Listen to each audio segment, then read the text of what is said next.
going back to the discussion on the Yorks, I've always felt that the 49ers will never win another Super Bowl with their stewardship because you got to look at what they haven't done since they took over the franchise.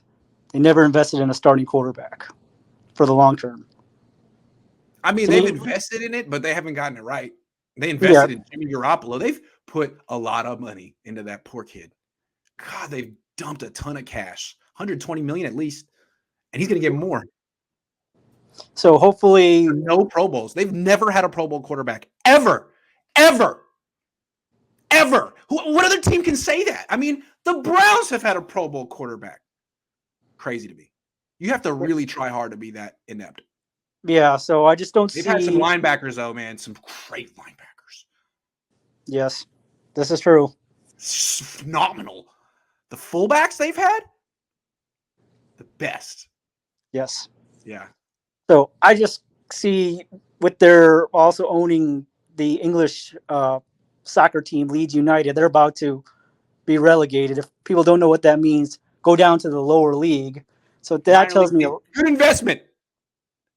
Maybe you sell that and go sign Tyrann Mathieu. Oh, wait, he's on the Saints. yeah. So technically, they're investing in a soccer team in England that's going from the top division to the second highest division. So who That's knows hella what? funny to me. Like, you thought Jed didn't know much about football. What does he know about soccer? That he's about to get relegated. Yeah. Or is that a Parag? Is that a Parag production? I think it might be a Parag production. He might be in charge of those investments. We might have to I look that up. I don't think Jed's really in charge of that much. I think it's a Parag production. I just think Jed's a kind of a figurehead with it all. So They needed to give their kid a job. They're like, all right, let's just make him the owner of the team, but really it'll be Parag and us. yes. Yeah. So do you actually in game one? Do you actually before week one? Do you actually see Jimmy still staying on this roster? Because to me, if he stays, the interest in the season for me takes the Wile E. Coyote off the cliff. I know. Here's the way I look at it. John Lynch and Kyle Shanahan have said on the record so many times that they're not going to cut Jimmy.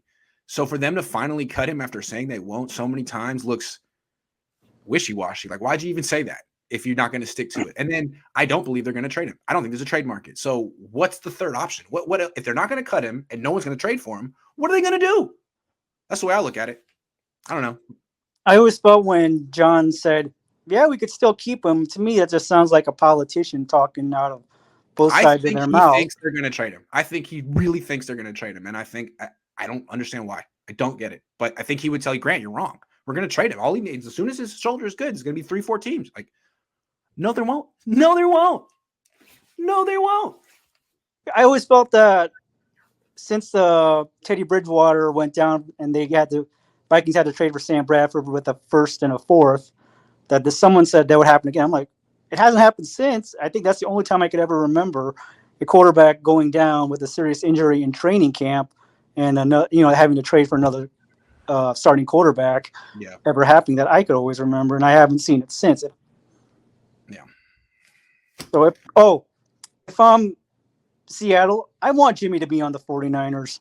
Why would that's a guaranteed win? If I'm the Niners, I want Jimmy to be on Seattle. Are you kidding? I mean, the Niners defense has a lot of experience against Jimmy Garoppolo. They're not scared. They intercept that dude every day.